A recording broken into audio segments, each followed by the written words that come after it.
Welcome back to Boys and Ghouls Film Review, folks. I'm your host, Sarah Stephenson. This is my co-host, Mike Stephenson. And tonight we'll be reviewing the Vampire Circus that was released in 1972. It's another Hammer horror classic. Another Hammer horror classic. I will say, the one we did last night, Kronos, was said to be one of the best movies. I think one of the last movies it was done. This was done about the same time, and it got similar accolades. So yeah, so Hammer was, how to put it, when they did it right, they did it right. How's that? Quite right. Yeah, and it was they had a good style about them. How's that? Yeah. Agreed. There you go then. There you go, you're right. Okay. Yeah, I like this one because it takes an ordinary thing like as you guys are well aware, a circus is nice, fun for the whole family, and then all of a sudden it becomes a little darker. And didn't Joe Hill write a story about a circus? And we saw the animated version of the story. Yeah, he did. How was that? What was it called? That was I can't remember. Carnival? No. Circus of Doom or something, or Carnival of Doom. No, that was a different. That one. The animated thingy. Wasn't it a Joe Hill story? Yeah, that was Joe Hill, but I can't remember the name. Yeah, the girls texting a lot and everything, went to the circus of family, and they ended up being part of the circus and a zombie type circus. Zombie circus, yeah. See, circuses are scary places, aren't they, folks? Well, carnivals and circuses can be scary. Especially when you put in a horror movie. Or in a story. A Carnival of Souls. Now that was, hey. Well, that technically was never a circus movie. Well, it was sort of a carnival, which is similar. And that was the original, I can't remember. That movie, we must review that one. Only for the fact that the guy who actually made that movie only made one movie. True. I think he used to do business films, like training films, and he said he had to go up making a film. It wasn't bad for its day. It wasn't bad at all. Yeah. So who directs, writes, and produces the thing? I'm glad you are. Produced by Wilbur Stark and Michael Carreras, on behalf of Hammer Film Productions, of course. Directed by Robert Young. Not too much about Robert Young. I've read something about him before. I might have my notes later. Story by Wilbur Stark and George Baxt. Screenplay by Judson Kinberg. So obviously they got someone to actually put it together for them. Yeah. Now, pretty much, Sarah's going to tell you a story in a minute, but the story pretty much concerns a travelling circus. Yeah, and this was obviously. and this was shot in 6 weeks. Actually, the funny part is, it was going into overtime with this director, and they said, "Stop it, close it down. We'll run off the film, the scenes we got." And the editor edited it, and out came the movie. And I don't think there's anything missing out of it. Not bad, hey? Yeah, I love the twist ending to it, but I won't tell you just yet. Nah, don't say that. Anyway, it's filmed at Pinewood Studios. That's like many other ones they've done. Now, budget and box office, haven't got a clue. Can't find information on it. Did you find anything? Let me see. No, sadly, I don't have a box office or even a total of budget wise. Knowing Hammer, they had a very tight budget in most cases. That's one of the reasons why they killed the filming after the 6th week. And we're going in the 7th week. Close it down. We'll run off what we've got. And they just, the creative cutting, how's that? Now, I won't go through all the actors because they had circus performers and everybody else, and I'll go through the main ones, and they won't be too long. Okay, now here we go. Adrienne Corey plays a gypsy woman who was also in a different incarnation, was the wife of, was it school teacher? Yeah. Anna, played by a different person, though, Duh. She's, as a leader of the Vampire Circus, she's able to change her image. So, yeah. Lawrence Payne plays Professor Albert Mueller. That's Anna's husband, obviously, and she went to join a circus who's run by a vampire guy. Anyway, Thorley Walters plays Peter, the mayor of the town. Was he the guy who plays that stupid upper class twit sort of army Air Force guys. I take your word for it. Yeah, the one is in Indiana Jones or something or other. Yeah. Or one of those sort of things there. The guy flew the airplane. No, the Mummy movie. I'm not sure. He's been a few. I know him from somewhere. Anyway, Lynn Frederick plays Dora Mueller. Obviously, their daughter. Yeah. Okay. John Moulder-Brown plays Anton Kirsch. Yeah, he's Dora's love interest. Oh, just so you guys know, before Mike continues, most of these kids, there's going to be kids in this movie, and they are actually played by kids in this movie. Young people, not like the usual ones where they say they're 21 or 22. Yeah, that sort of thing. Some people they're in the mid-20s and they're actually playing a 17-year-old. So anyway, so these guys will look like young. Anyway, I'll do a couple more, but I'll just drop down. Elizabeth Seal plays Gerda Hauser. Anthony Higgins plays Emil. He's a very interesting man. Richard Owens plays Dr. Kirsch, Anton's daddy. Robin Hunter plays Mrs. Hauser. Now, I'll just drop down. Oh, no, sorry. Robert Tayman plays Count Mitterhaus. He's a naughty guy. Yeah, I'll just call him the Count. The Count. Yeah. Count. Count. I am counting 1, 2, 3. Ha. No, whatever. Now, I'll just drop down to the last one, as I skipped a couple. David Prowse plays a strong man in the circus. And guess who he plays years later? A guy who's got a really bad breathing problem in a black suit in Star Wars. He's a guy in the Darth Vader suit. Yeah. Yeah, so he got to walk around and being menacing absolutely nothing while James Earl Jones did the voiceover. Yeah, in this movie, his character doesn't have any lines, sadly enough. Yeah, bugly, hey. It's weird. But yeah, so I will mention two other people, I think. Well, three others. Robin Sachs plays Heinrich. He's a twin of a lady, his sister, obviously, but not really. And his sister's played by Lala Ward. He plays Helga. They got a really interesting part in the movie. They're really sinister, but they look so innocent at the same time. And there's a little guy, Michael the Dwarf is played by Skip Martin. And these guys get missed in a lot of credits because they get bit parts. But he was a sinister little dwarf, and I liked his role. He did very good. And his name's Michael. Gee, what a great name. Well, whatever. Yeah, that works for me anyway. Anyway, just moving on. So, do you want me to start going through the story? I can't think of anything I'd like to say prior to that. No. Go on. You like rabbiting. I'm talking about reviewing the movie. So the story begins with Anna playing with a little girl in the woods. Her husband is, keeping watch, but then he sees him walking off together into the woods towards a sinister-looking castle that everyone knows it belongs to the Count. And they're worried that they'll be held to pay if they rise against him. Well, technically... he was a vampire. A vampire. Very renowned in the area. Yeah. Leave him alone, he won't bite you. Yeah, well... He might take your kids. So, anyway, Anya... Take mine. Yeah, Anya is desperately in love with this Count. So she, in turn, brings innocents young victims to him. Yeah. And this forms... While this is happening, the teacher, her husband, forms a lynch mob and they storm the castle. And they, of course, discover the dead remains of the little girl who's dead. And his wife has been seduced by the vampire. She's been seduced by the dark side. Very good. Very good. That's for David Prowse. Yeah. Rest in peace, David. He passed away recently. A couple of years ago. Sad. Well, there you go. Poor David. Anyway, back to the story.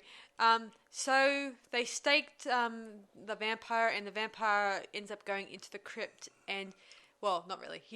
Anna helps him into the crypt, of course, because then the place catches fire. And they blow it up and stuff. Yeah, they blowed it up and destroyed it. What a very crafty villages they are. And before he dies, he tells the teacher, the mayor, and he cursed them. He says that all your children will die in a sinister way. But he's referring to the people the main people who rose against him, the mayor, the school teacher, and another man, the car park attendant, and They then form when the castle is being burnt. They then form a line where they beat Anna, with sticks and branches and whatever and stuff because of her misbehavior. And she runs back into the castle and, supposedly take the count down to the crypt. Yeah, but the point is that they think she died in the fire, I think. Yeah. Because the count tells her something. Yeah, he tells her, go to Emil, my cousin, who's find the circus of the night or something. Find the circus of the night or whatever. Yeah, and Emil is his cousin or something. Yeah, in order to try to get him to rise back to life. Yeah, and so she went off and searched for the circus, told him who she was, and assumed a different guise. How's that? That's pretty good. Another guise. Yes. So his body remains in a crypt under the castle, snoring away merrily. Yeah. And while this is happening, the credits roll. Yada yada yada. And then 7 years later, I think it was. 15 years. Okay, actually. 15 years later. Actually, I have a question about this. Go on. Anna had a daughter. Yes, she did. Do we know how old she was at the beginning of the movie? No, they just said that she had a daughter. Okay, now let's say she's 1 or 2 or 3 years old or something. Okay? Let's just say she's 15. Wait a minute. Okay, she's supposed to be the mother of the twins in the circus. Yes. They didn't look 15. No, but maybe vampires age differently too. Well, I don't know, but they look more like they're in the mid-20s. I remember watching in Twilight,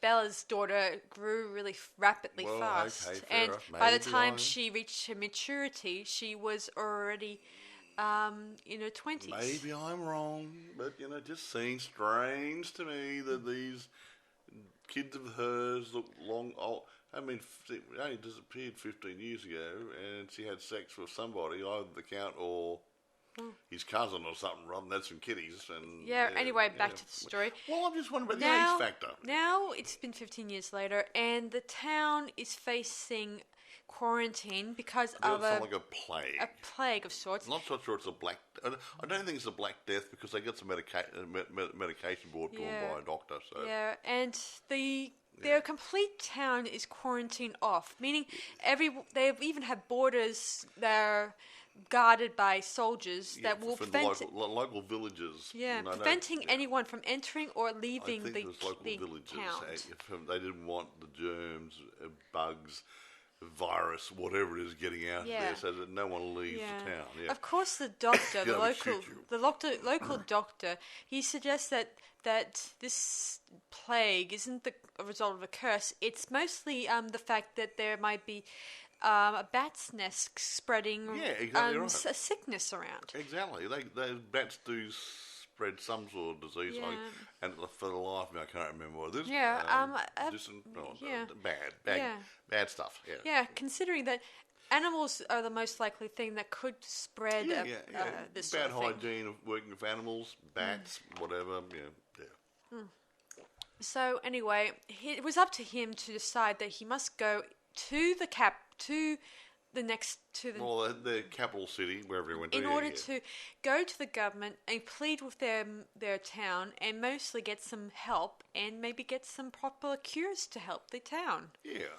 I think he must take some blood samples and different things and notes of what it looked like and stuff, and they figured out what it was, and they got the right medicine. Yay! Yeah, so him and his son, Anton is a young boy, and he's learning doctoring too. Yeah, and he tells him to look after the townspeople while he's away. And so they take 2 horses. They then ride out there, and Anton was able to distract them so he can get through. We don't see him again, but we do see him again at the end, obviously. Doctor comes back towards the end of the movie and brings the medicine and helps with the closing down of the story. Yeah, then, at the same time, a circus comes to town with, some jugglers, a strong man, a little Joker-sized man. A dwarf. Yeah. And a few animals. Yeah, they were a bit curious on how they actually got through the guards around the village, but they're supposed to stop people getting out, not necessarily coming in. So maybe it wasn't that hard getting in. Yeah. Yes, and among the animals is a panther that changes form from a man to a panther. I've got a funny feeling he's a vampire. Maybe. He's the count's cousin or brother or something. Yeah, and so they go to the circus. It's fun. It's exciting. One of the boys ends up sneaking away in order to check out the panther in the cage, but ends up getting lost and being found by Emil, the panther changing vampire. It wasn't his time to gobble him up yet. Yeah. Well, they have to earn the town's trust. And then they can start killing everybody. Yeah, that's the whole point in this movie, because if they start going ahead and killing them right away, where would there be fun? They would get caught and most likely persecuted. Very short movie. Anyway, meanwhile, Emil also attracts the attention of Rosa, the mayor's daughter, and seduces her in the panther's cage. Possible way. Yeah, and she pleads with her mother, and her mother knows something is up, meaning she thinks it has something to do with that man in the circus. But she was able to finally get coaxed by her daughter to realize that there's nothing wrong, even though I think there is. Meanwhile, while this is happening... I thought her name was Dora. What?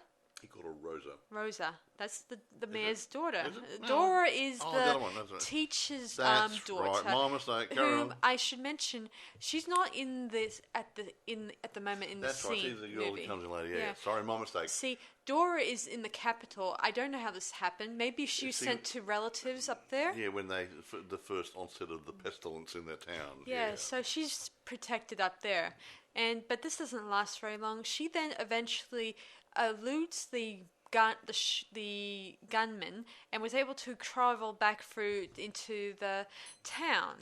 Along the way, she finds a couple of dead bodies. Yeah, that's another thing I should mention. Those people were going to try to leave the quarantine area, and thanks, some of the circus people helped them. Well, the dwarf helped them and led them into a trap. So and the panther guy, it tore them to pieces. Oh, he's hungry. Yeah, as one would. We couldn't send out some Maccas or anything. Yeah. The circus people, they then uncover the remains of the count, and his body's still intact, like he hasn't aged or dissolved. Harvey's luck. And Emil says that we'll bring you back and all that stuff by killing off all the kids in this town. And the gypsy lady, who's Anna in disguise, she's doubtful. She says, must they all die? Meaning she's just not so happy about the idea of her own child being killed. Yeah, bugger. Even though she's already has 2 fully grown vampire children of her own. And they're very nice. Yeah, very attractive. They're twins. Yeah. Yeah.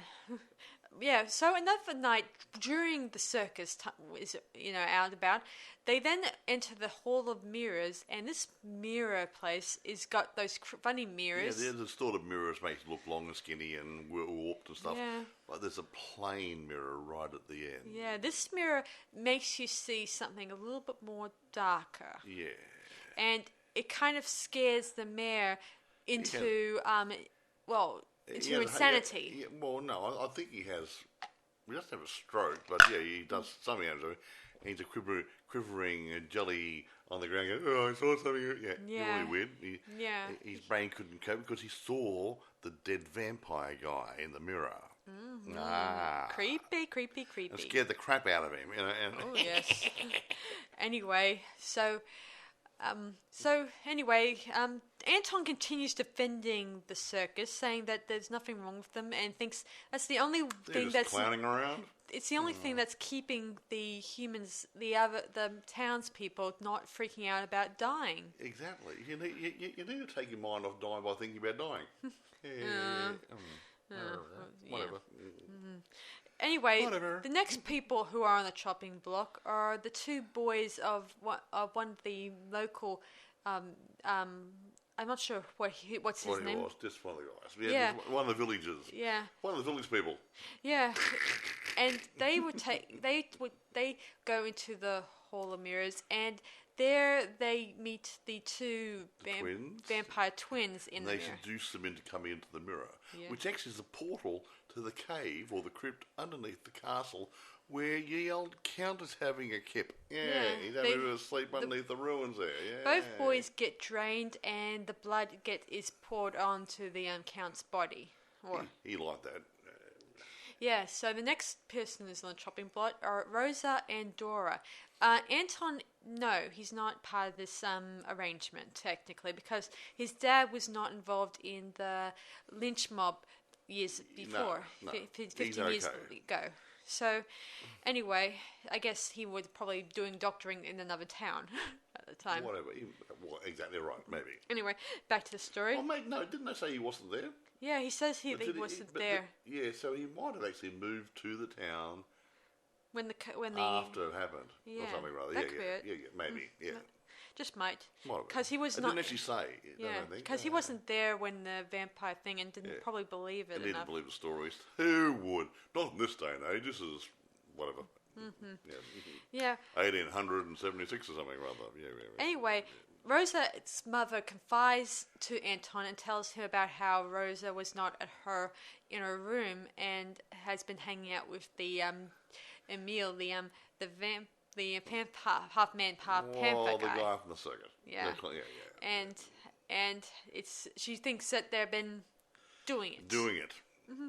She has a way about she has a way of words, doesn't she? Well, back then, Doing it. Well, bear in mind, Mike, the censors would not be able to say the words doing it. They were doing it. No.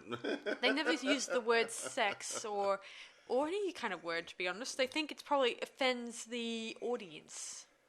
Well, okay, he took her in every way possible. Yeah. How's that? I got to tell you guys something that's not related to this movie. Did you know that when they were filming I Love Lucy, when she was pregnant in real life, they couldn't use the word pregnant because it would offend audiences. I don't know why.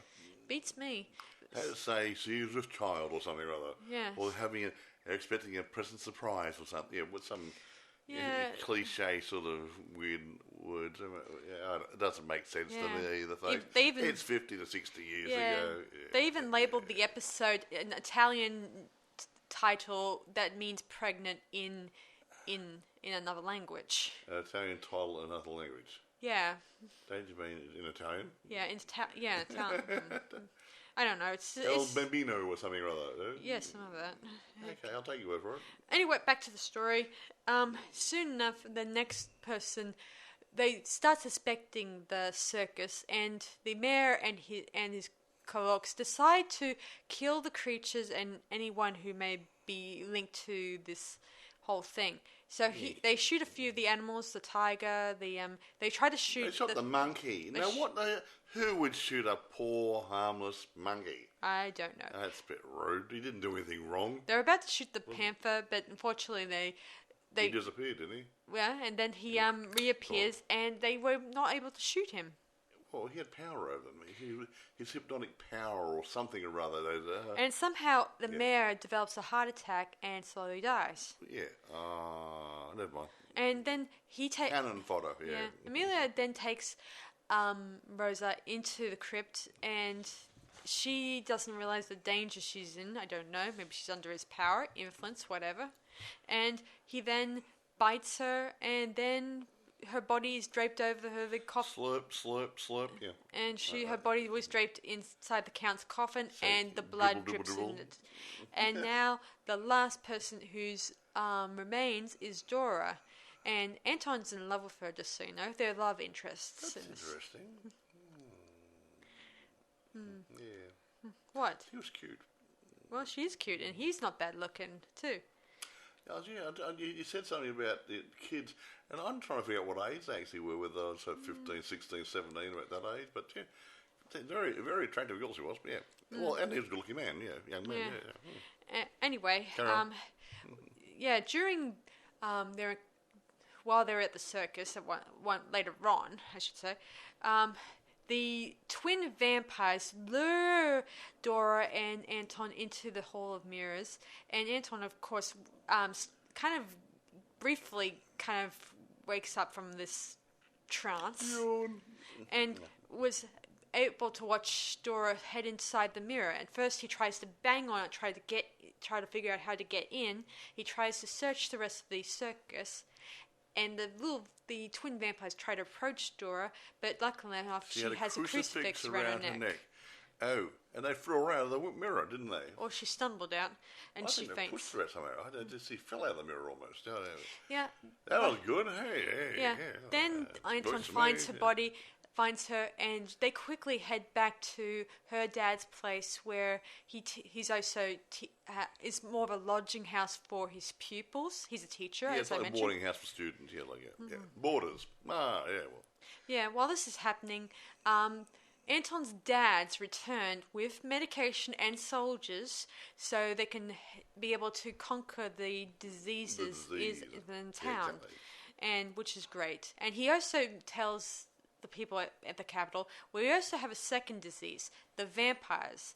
And yes, we've heard about them. And he goes on to say that he even inquired about the circus itself. As it turns out, this circus has been travelling from different parts of the towns, and everywhere some they people go, people stuff it.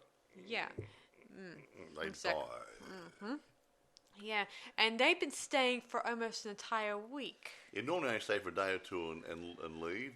But this town is a town they had business in. Mm-hmm. Aha. Or score to settle. Well, I just said that. Business. Try to. Anyway. We have unfinished business.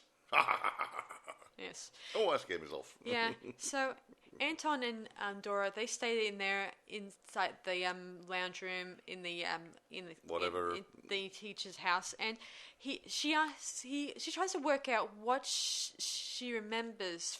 And she can't remember what she's seen. She says she may be inside the castle or under the castle. Yeah, but somehow rather they can't remember what's going on. Either of them. So their minds have been wiped. Memories have been wiped or stymied or cloaked or fogged up a little bit and whatever. Yeah. Yeah.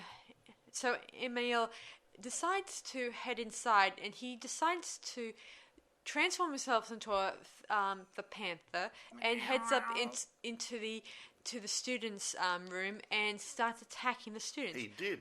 And while this is happening, the twins and their mother start attacking Dora. Well, her mother removes the crucifix and was... Yeah, that's right, because the mother's not a vampire. She's a human who hangs out with vampires. So she grabs the crucifix off her real daughter's neck, rips it off, so the other two offspring who are vampires can approach her. Yeah, so not a good move. So they start torturing her by following her around the chapel. Bear in mind, they can enter a chapel. Don't know why. Yeah, that's the thing that bugs me in this movie.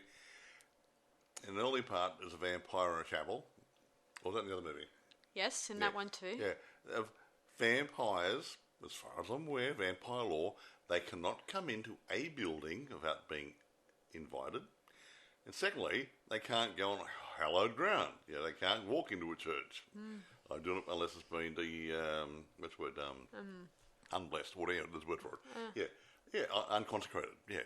And Andrew, it doesn't bring truth. Well, no, it's just if vampire law and stuff, and I believe that it's the case. That's a little loophole sort of thing. Yeah. Anyway, it doesn't matter. So at this moment, but these are special vampires, maybe. They're hammer vampires. There you go. They're different. So back to the story.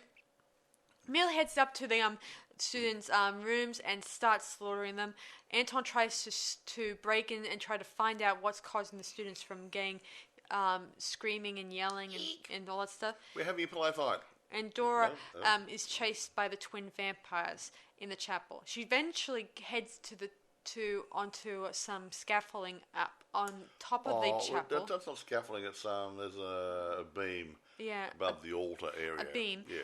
That has a very crucifix. big crucifix, and luckily enough, she topples it over, and it strikes right into the female vampire. Right into the stomach, and that kills both the vampires. Yeah, because they're twins. What happened to her happened to him. So yeah. Yeah, it's an interesting thing. This is actually just to stop me for a minute. You know when I told they ripped out some footage. Yes. Part of the footage they ripped out or didn't complete was, when in the early part of the movie, which you didn't mention, the female twin put her arm into the tiger's cage, and he bit her arm. Yes. To show off. And there was no teeth marks on it. Mm. But her twin, the male twin, her brother, was feeling the pain. Mm-hmm. But what was I supposed to do on that scene was to actually have the teeth penetrate her skin. And they were experimenting on trying to make it look like the real tiger was chewing up a fake prosthetic arm with meat in it. Mm. And they couldn't get it quite right, so they left that out. So they just made it look like her hand is unscathed. It's totally intact, not a problem, yeah. Yeah, I don't think that's a big issue. Interesting, hey? Anyway, their mother yells, "My children, share!" And eventually they're gone. I'm free. No, sorry. No, she's upset, and she heads out. Eventually, she liked them, that's right. The teacher, Dora's dad, appears along with Anton's dad, and they then realize that they must try to destroy the vampire before they rise it. And the teacher's worked this out. He says that he remembers the curse, saying that your children will die in order to bring me back, all that stuff. And he realizes that this is what the Count was plotting, and these the Vampire Circus guys were the ones behind it. Exactly. Carrying out the Count's wishes. Nice. And who said wishes don't come true? He then takes out a small little crucifix and hands it to his daughter to keep her safe. But lovely. So they head off and try to find and destroy the circus, and at the same time just try to find the Count's remains and try to destroy them too. Poor Count. He just wants to live his simple life like everybody else. Well, not maybe. Anyway, then the strong man, David Powell, I'm going to call him that, Prowse. He appears, and he's not a vampire in this one. He's an ordinary person. Yeah, and he was able to abduct Dora and this other lady who's probably one under each arm and walk off with him. Yeah, he's a strong fellow. Yeah. And takes them down to the crypt in order to complete the final act. Mm. And eventually, some of the townspeople they can hear where the crypt is. There's a noise. There's a noise underground. Dig here. It's really funny that. They've lived there for 15 bloody years, and they didn't realise there's a cave under it to walk in. Yeah, yeah. Anton was silly. He found it. Anton was lucky enough to find the tunnel system to the crypt, and he was able to fight off the dwarf, and he knocks his head on a rock. Poor little dwarf guy. Yeah, well, he was corrupt and bad. That's okay. Hey, speaking of dwarves, we might do the Mask of the Red Death. Ooh.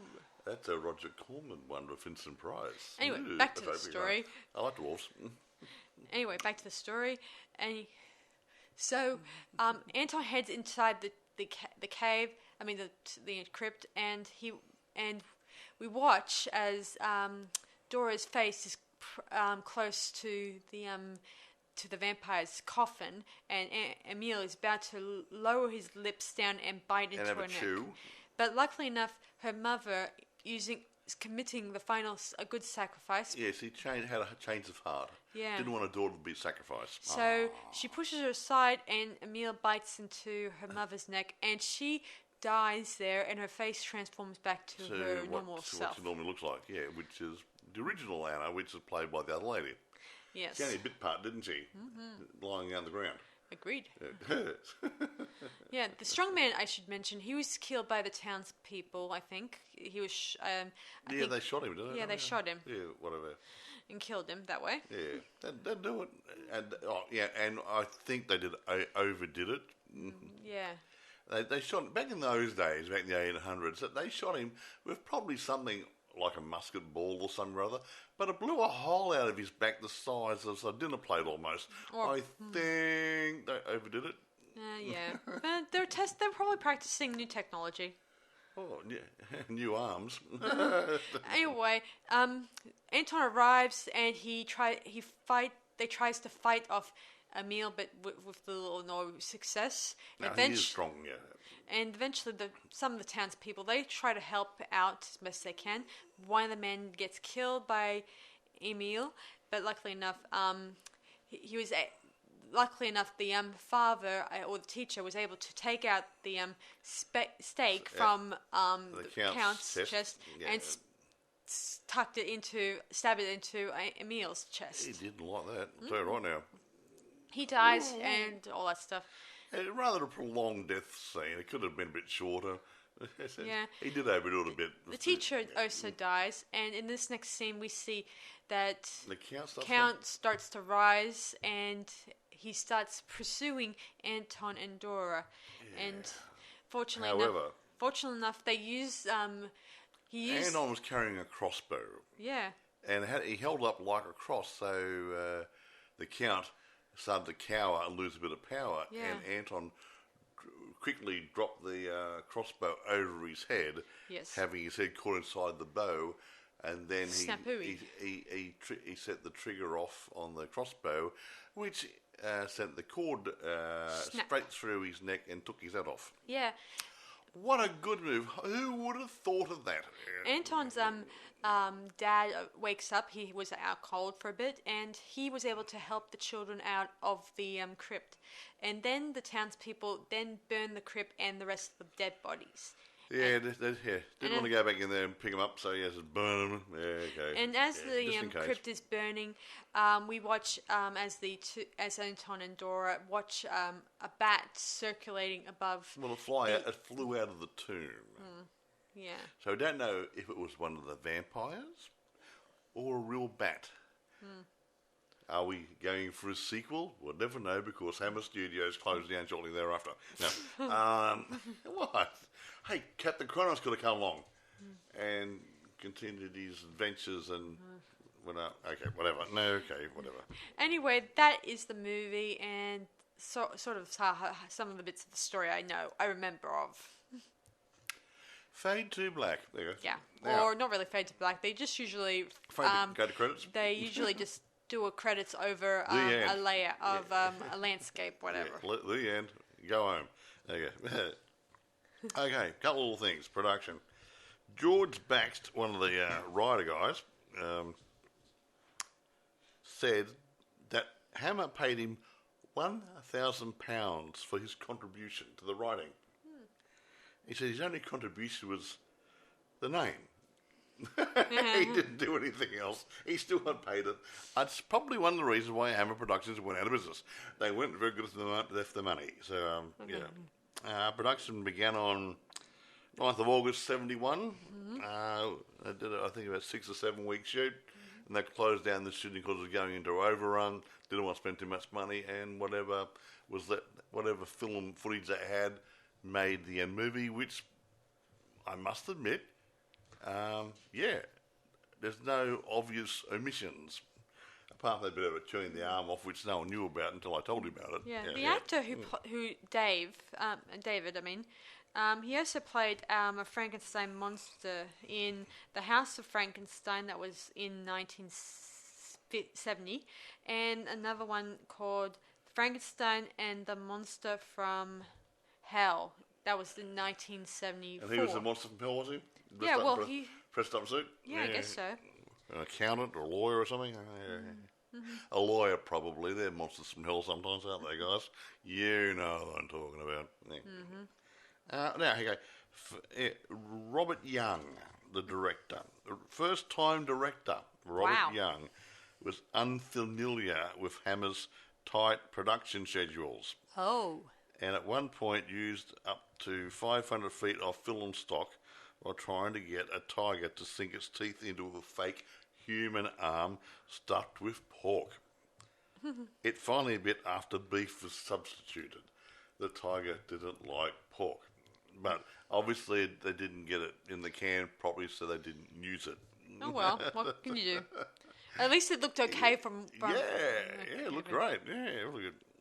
Now, when filming stretched from the scheduled 6 weeks to 7, the production was shut down and the footage given to the editor, Peter Musgrave, with the instructions to make a finished film of what he had.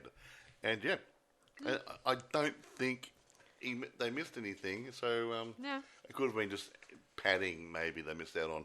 Yeah, anyway, the films used the same sets as Twins of Evil, which we might review next time. We might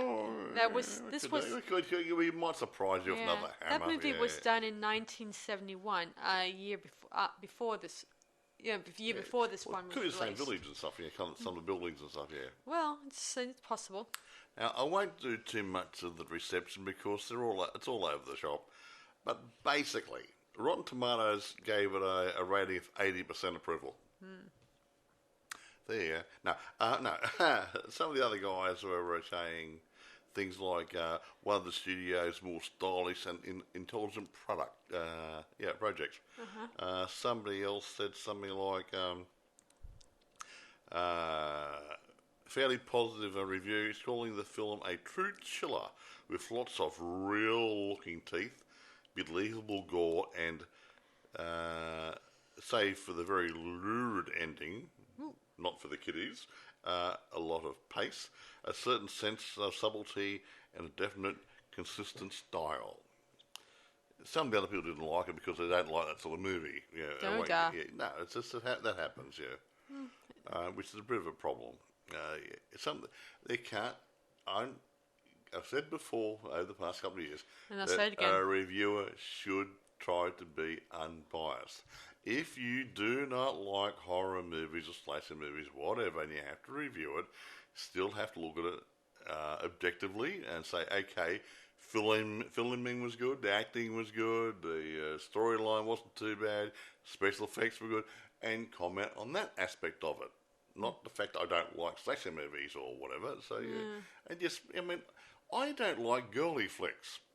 And I'm forced to watch them sometimes. Yeah. I don't watch teen comedy, but I'm forced to watch it sometimes with the person sitting next to me. And I enjoy them. I wouldn't get out of my way to see them. And I've had to do a critique on them. I would critique it based on what it was, not what I like. So you go figure it. Yeah, it's just that I've been through this sort of thing. They often say, "This is not my type of movie," but it's not too bad. But I'm not a vampire person. Yada yada. And that's the way it goes.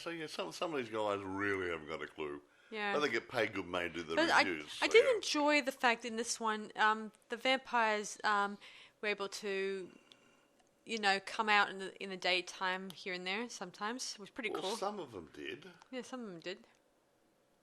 The little midget might not have been a vampire. I suppose. The strong man wasn't a vampire. No. The lady in charge of the carnival wasn't a vampire. However, Emil, who was a vampire, was a panther, possibly during the daytime. Who was he played by again? A man. He's going back. I can't remember, Roddy. Okay. Anthony Higgins. Oh, I know him. He's been in a lot of other movies and TV shows. But he was billed in this movie as Anthony Corlin for some silly reason. He played Emil. He's an interesting guy. He got a sinister look about him. Yeah, I've seen him in a number of movies and TV shows. I almost wish he could, more than ever, that I wish that he did that Sherlock Holmes thing.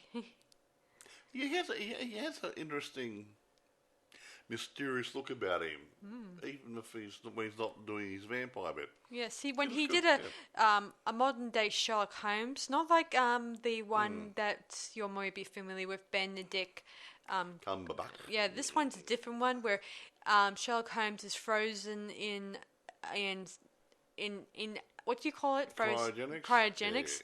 Yeah. And he finds out in 1980. He wakes up in 1980 something, whatever, or 1990s, and all his everything's changed around him. Bugger, yeah, you would notice. And he also develops a love interest in this one, which is strange because Sherlock Holmes never develops a love interest. I've always had suspects about, not weird, but I mean, if you look at his personality, what he was, he's had compulsive disorders and other things. When Conan Doyle wrote the Sherlock Holmes person, if he is portrayed in the books as they've portrayed him in the movies, he was a high-functioning autistic male who had a very highly developed mind and observation skills. And that would explain... And a lot of autistic people don't have relationship skills. Yeah, so they're very immature when it comes to relationships. Yeah, interesting. Fancy that, eh? I thought you were going to say he was... never mind. No, he wasn't gay. Cumberbatch said that. Now, when he met Watson that time in the first one, Dr. Watson says, asks him, "Are you gay?" And he looks confused at the question, and he looks back at Watson and he says, "No, but thanks for asking." So, I think everyone thinks, well, he didn't have anybody. It was Watson was married, I believe. Well, in season 3, anyway. No, I'm talking about the books. I think Dr. Watson was actually a married man who spent a lot of time with Sherlock Holmes. Yeah, so it just seems a very he was what do you call it? Not a hermit, but a person who just he kept to himself. He just did his job and studied his stuff and did whatever, and he had no time for relationships because he didn't know how to handle them. Ta-da! Anyway, back to this. Anyway, I did like the idea, and I like the fact that it's centered around a vampire's revenge. Oh yeah, I like revenge movies. They're really good, and no one sees them coming. You get a couple of good jump scares thrown there and a good storyline. It makes a good story. Yeah. Anyway, I can't talk about too much more, so I'm going to go. Suggest we grade it now. Right. I did the other one last night at 9, I think. I'll give this a 9 as well. I'm going to give this a 9.5 out of 10. Yeah, you got 9.5 last night too. Yeah. It's just that there's always room for improvement. Look, Hammer is not perfect, but it's damn near perfect. So, for what they do, a lot of location stuff, they do great, and the actors are believable. So, and the scenes, the storylines, not bad. So yeah. I like it. I'm going to give it a 9. Now, getting on to the availability. eBay, plenty for sale. Hooray. Amazon, it's rentable and there's plenty for sale. Now, if you're going on to other platforms or whatever, be careful. Being an old movie, there might be VHS copies running around. We do not want those, nor do we want a Laserdisc, unless we really want one. So be careful. Okay? Yeah. So there you go. Another enjoyable Hammer flick. What do you think? I think it was pretty cool. We might do the Twins of Evil or whatever. Yeah, that's a good one. It has Peter. Then we'll have a break from Hammer for a while. Because it has Peter Cushing in it. And we like Peter. And Peter is, he's probably one of the icons of Hammer. Well, you had Peter Cushing and Christopher Lee. Those two guys, to me, were the main guys that made Hammer movies what they were. Great. I mean, it had other good actors, do not get me wrong. Yeah. But when you think of their horror movies and stuff, or even things like they did a Hound of the Baskervilles movie. And who was in it? Peter Cushing and Christopher Lee. And they played excellent parts. Yeah. So. Might even do that one day. Yeah. Well, it's it is interesting. Has suspense, mystery, a bit of horror thrown in there. Sherlock Holmes for added interest. So like I said, we do our mainstay movies, but we'll do the odd interesting one. That would fall into the interesting category. Anyway, I hope you guys enjoyed this latest podcast, everyone, and I hope that you may check out our next one. Obviously, you better. Nah. Just joking, guys. Yeah, you better. Look, honestly, for those of you who have been following the podcast, I say thank you very much. The only thing I like, I'm not quite sure, I don't think many of you actually passed any comments. Yeah.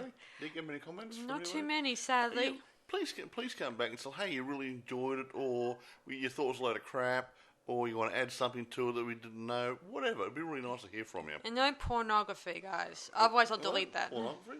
Oh, I get the odd pornography comment. It's. Oh yeah, whatever. I delete those. Yeah, just keep it real, guys. Keep it clean, and also, guys. And no trolls. If you got something negative to say about it, keep the negativity accurate and non-personal, and say, well, I didn't like it because yada yada yada. Don't just go, I think it was a bag of crap. Yeah, it's always good to show your support by by saying, even if it's just a short one word, like cool or say, awesome. that was really cool. But if someone says, hey, oh, it's crap. Well, why was it crap? Why do you think it was crap? I mean, anyone say anything's crap. So yeah, if you don't say anything negative, we'll take negativity on board. You didn't like a movie, why? That's fine. It's your choice, but you say, oh, it's crap and no reason. Oh, I didn't like the storyline. Yeah, there wasn't enough action in it. Well, I'm sorry. This is not an action movie. It's not an action movie. See, and that's where some of these reviewers get it wrong. They expect, oh, I didn't like this. Well, the reason why, they were expecting a different type of movie. They wanted action in it. They didn't do action in every horror movie. Yeah, Hammer. It's like a murder mystery. Hammer did a bit of a wide range of stuff. They did, yeah. Unlike Marvel, who's only focused on superhero movies. You got off Marvel just for once. It's just that they continue making a studio called Marvel, and that's their only focus, making superhero movies. Someone's got to do it. There's I know a market. That, but what happens if they run out of superhero movies? What then? They won't run out of superheroes. How do you know? They haven't done the Martian Manhunter yet. Have probably they? not. They probably think it's lame. They've only done. I think they had Green Lantern. Green Lantern's been done in one movie. Done. Hawk, the Spider-Man, X-Men, X-Men again, and let me see. They had done the Metal Men. Oh, was that DC or Marvel? I can't remember. I don't know. They had robots. I know that Silver Surfer, and let me see, the Fantastic Four. I'm running out. But they also do sequels. Oh yeah, Daredevil, and let me see. I'm trying to. Oh yeah. Well, not really. I can't. I mean, I know for a fact that we're going to run out of. I can't remember who did what. You had DC Comics, you had Marvel Comics, then you had some other ones as well over the years. Yeah. So, I mean, it's going to run out, just like. Well, they will, but they'd all do a sequel. Yeah. Or, anyway. Like Batman movies. Anyway, as I was saying. Mandrake the Magician hasn't been done yet. No joke. Sorry. Anyway. Mandrake. I like Mandrake. Anyway, Hammer had a bit of a bigger genre. Like, they did drama, they did mystery, horror, a bit of comedy is thrown in. TV shows? Yeah, a bit of TV shows. They had their own Hammer type TV shows, Yeah, they did all that, you know, even though years, say a couple of years later, it was a lot more harder because a lot of people were changing their tastes. Yeah. Isn't that right? Yeah. Actually, I'll just say something just in passing. I noticed on the internet the other day a guy called Dennis Waterman passed away. Now, only reason why I mentioned him, the first thing I ever saw him in was a Hammer production.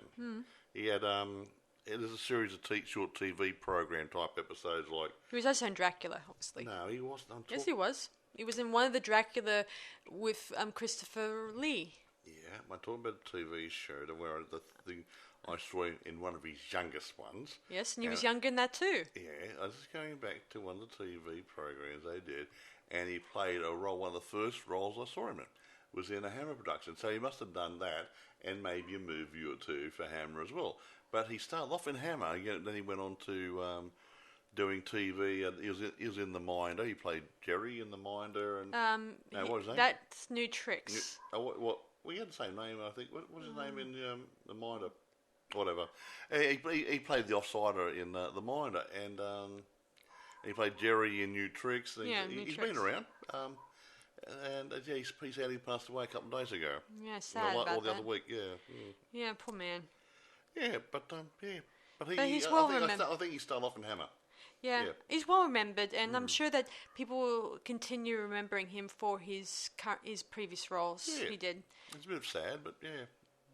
That will keep his memory alive. Yeah, anyway, never mind. we all go eventually. Sad. Anyway, enough of the morbid crap. Yeah. How morbid are you? I'm just saying, because obviously when an actor or a musician or somebody passed away, There's too many at the moment. You start going, well, they're all getting old. The musos are dropping off the planet and actors are dropping off the planet. It's going, wow. I mean, you think all the old guys are going, who's going to replace them? That's what worries me most. Yeah, Everyone else is a vanilla flavour, and there's no one that's close enough to being out of the ordinary or something to bring us all together again. When the big movers and shakers shuffle off and the good actors go, who's going to take over? It gets back to what I keep saying. They've got to let the newbies in. Yeah. Encourage them. They need, pardon the pun, they need new blood in the system, because at the moment, I think some of the movies get a bit stale. Yeah. Because you got the same tight old directors churning out a similar movie, and I think they're getting a bit bored. Yeah, I mean, I think that's probably one of the reasons why some of the... Like, Ridley Scott, I told you guys in the past that he was offered to do a superhero movie, but he said no. Yeah, he can afford to say no. He's got money. Because he was the one who did the Alien movie, or one of the Alien movies. Good. Well, at least one. Yeah. Did he come back and do another one later? Not that I'm aware of, no. He did the first one. Yeah, but he prefers to do his own stuff, is what I'm referring to. He doesn't get stuck in a genre. Unlike other filmmakers who are small potatoes, who just called in by the producers, whatever studio, and said, we want you to do this, no questions asked. How much? Here's my money. There's your money, go and do it. It's a wages job. Yeah, that's what really annoys me. And if you haven't got someone directing the director, and the director's heart's not in it, it can come over stale. That's what worries me most, Mike. That if these guys are just drawn in because the studio demands it, it becomes a job instead of a creative freedom type thing anymore. Oh, here's the script. Okay, how do I interpret it? You talk about you got to be passionate involved. About the lack of the people to replace in the industry. Well, directors, it's going to be hard to replace George or Steven Spielberg or Steven Spielberg. Other people such George as that. A. Romero, even though he's long gone. Passed away, and Wesley Craven, he's gone. We can't really talk to him anymore and ask him about advice. Have a chat. Whatever. And, well, the only one that remains is John Carpenter, who's still alive. He's still alive. He's working on the final Halloween movie. That might be coming out this year. Cool, So, it's sad. All the good guys are dropping off, and we've got a handful left, and want to keep them as long as possible. Maybe we can take the heads off, the brains out, and do a brain transplant, and put it into a younger body and keep them going. True. Hey, that'd make a good movie, wouldn't it? Yeah. I mean, they originally started off as independent filmmakers, when you think about it, these guys. George Lucas did... Oh, that sci-fi... I can't remember. It's something THX something, whatever. That was one of his first movies. Mm-hmm. And then he did American Graffiti, and then the other good stuff. Star Wars, obviously. And Star Wars, thereafter. And then, but that THS, whatever it's called, that first sci-fi, it was all done on a skinny budget, and mainly filmed in the car park. Yeah, and he did good. And look at Steven Spielberg. He just snuck into a studio and he went and he got a job. And he found an office and sat up there and set up shop in there, and they thought he worked there. That takes balls. Yeah, I mean, it's interesting. Even though now these days, the only way you can get into a studio now is to have a CV on your resume. He snuck in somehow or other. And then the guy on the gate recognised it. Oh, sorry, he made a point probably on the way out to say, oh, hi, have a good day. Yeah, a great day today. So he leaves. He introduced himself to the guard, so he knew he came back the next morning. He knew who he was. Yeah. He met him on the way out. Yeah. And look at John Carpenter and the others. They started doing their films, in their hometowns or in the neighbourhoods. Some of did we review one recently who did a lot of his stuff in his local area? Was that was George A. Romero. We had one of the guys. They did a lot of his... Oh, I don't want to travel too far. We'll do it here. He even did it in his own university where he studied. Yeah. That sort of stuff, yeah. Mm-hmm. Keep it close to home. Everyone knows me here. I can get it done cheaply here. No travelling cost. Whatever. It still looked like a good movie in the end. Yeah. It's funny that, yeah. But It all is these funny. good guys are, yeah. Anyway, that way. Yeah, so I wish that the studios would be a bit more flexible in trying to be creative more. Yeah, and bring some new blood in to stimulate. Instead of industry, having the industry stuff with J.J. Abrams and other jackasses. Please don't get into J.J. Well, J.J. was just an ordinary TV guy, and now he's ruined the industry for everyone. No, he is not. Just leave him alone. The only thing he's ever did that was wonderful was Forever Young, and that was a good movie. Was it? Yeah. The Mel Gibson one? Yeah. That was the only good movie that ever came out of his stupid head. Okay, it was not. It just... Look, leave him alone. Just because he didn't like the way he handled the Star Wars movie ending, the rest of the movie was fine, okay? He just stopped good endings. And everyone hates leave him for it. Leave it alone. They hate him for it. I didn't like the ending either. But the rest of the movie was good. Leave it alone. Yeah, right. Okay? Right. Okay. Got to go, folks. We've graded it. 9 and a 9.5. It's a good watch. You can get it through eBay, Amazon, so other platforms should have it. So, yeah, go look for it. Good watch. If you like the other one, you'll like this, and you'll probably like the next one we do tomorrow. Or next day we do a review. Yeah, record one anyway. Record one, and we'll bung it out there for you, and I think you'll like it. All right. Thanks for everyone for listening to our latest podcast, everyone, and we'll see you guys for our next one. Bye for now. Bye, guys.